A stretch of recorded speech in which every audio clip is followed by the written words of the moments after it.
మాజీ MLA Thopudurthi MLA MS రాజు మధ్య సవాళ్లు ప్రతి సవాళ్లతో అనంతపురంలో టెన్షన్ నెలకొంది. తనపై తోపుదుర్తి చేసిన అవినీతి ఆరోపణలను నిరూపించాలని సవాల్ చేసిన ఎమ్మెల్యే ఎంఎస్ రాజు వాటిని నిరూపించకపోతే చెప్పుతో కొడతాను అన్నారు. ఇవాళ తోపుదుర్తి నివాసానికి వెళతానని ప్రకటించారు.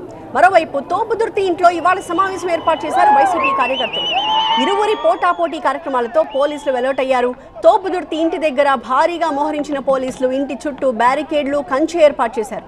అలాగే తోపుదుర్తి ఇంట్లో సిద్ధం చేసి ఉంచిన రాళ్లు, బేర్ బాటిళ్లను కూడా గుర్తించి వాటిని స్వాధీనం చేసుకున్నారు. అలాగే తోపుదుర్తి ప్రకాష్ రెడ్డిని అదుపులోకి తీసుకుని స్టేషన్కి తరలించారు.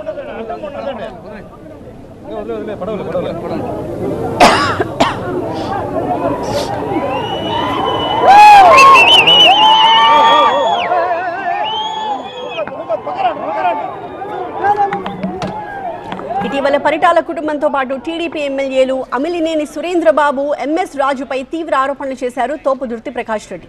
లోకేష్ డైరెక్షన్లో పరిటాల సునీత తనను లారీతో ఢీకొట్టి చంపబోయారు అంటూ ఆయన చేసిన ఆరోపణలు ప్రకంపనలు సృష్టించాయి. అలాగే టీడీపీ ఎమ్మెల్యే ఎంఎస్ రాజు 2 ఏళ్లలోనే కోట్లు, విల్లాలు సంపాదించారు అంటూ విమర్శలు చేశారు ఆయన. అయితే ఈ ఆరోపణలపై ఈ సాయంత్రం 5 గంటల కల్లా తేల్చుకుందామా అంటూ ఎంఎస్ రాజు విసిరిన ఛాలెంజ్ సంచలనం రేపుతోంది. ప్రకాష్ రెడ్డి ఆరోపణలను నిరూపిస్తే తన ఎమ్మెల్యే పదవికి టీటీడీ మెంబర్గా కూడా రాజీనామా చేస్తాను అన్నారు. ఒకవేళ నిరూపించకపోతే ప్రకాష్ రెడ్డి ఇంటి దగ్గరికి వెళ్లి ఆయన్ని చెప్పుతో కొడతానని హెచ్చరించారు ఎంఎస్ రాజు.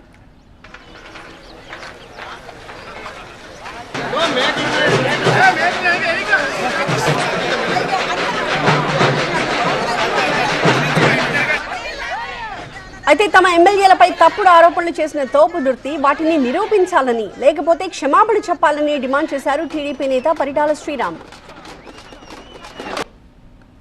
ఒక అహంభావంతో, పొగరుతో మాట్లాడిన తన మాటలు ఏ రకంగా రేపొద్దున మనకు సమాధానమా, క్షమాపణ ఏం చెప్తాడు, ఆయన పొగరు వనచంచాలి అనే దాని మీద అందరూ రావడం జరిగింది. గత పొద్దున చూస్తున్నాం. ఇప్పటికైనా సమాధానం అయినా చెప్పొచ్చు, క్షమాపణ అయినా చెప్పొచ్చు. కానీ ఆయన పొద్దున చూస్తుంటే ఇంటి మీద బీర్ బాటిల్ వేసుకోవడము, ఇంటి దగ్గరికి రాళ్ళు తోలించుకోవడము, తన ఉత్తర ప్రగల్భాలు పలుకుతూ ఎక్కడో ఉంటూ కార్యకర్తలంతా రాండి, ఇక్కడికి రండి, నేను ఇక్కడే ఉన్నాను, మనం తేల్చుకుందామని చెప్పి ఒక నాయకుడు, ఒక పొలిటీషియన్ మాట్లాడే మాటలా అవి అనేది విషయాన్ని కూడా మనం అంతా అర్థం చేసుకోవాల్సిన అవసరం ఉంది.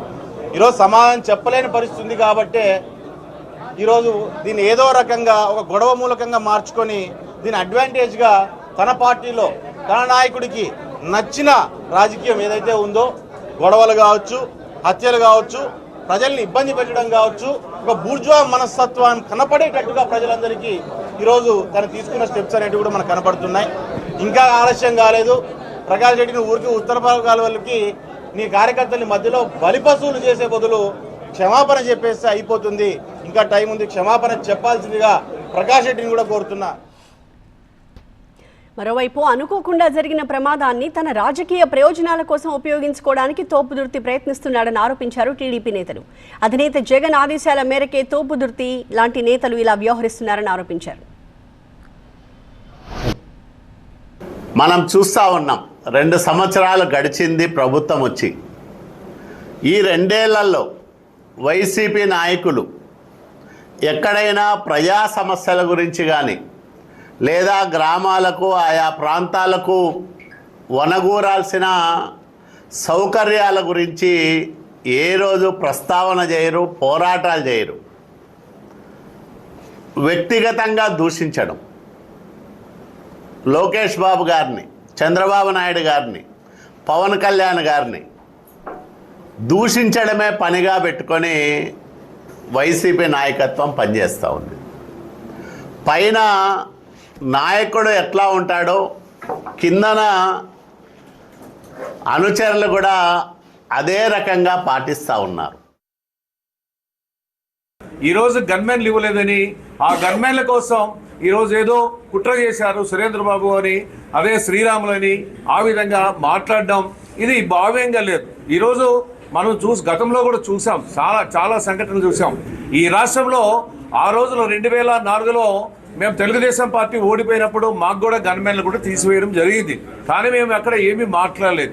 అదేవిధంగా ముఖ్యంగా 19 నుండి 24 మధ్య ఈ రాష్ట్రంలో జగన్మోహన్ రెడ్డి ముఖ్యమంత్రి అయిన తర్వాత అసలు లా అండ్ ఆర్డర్ విఘాతం జరిగింది.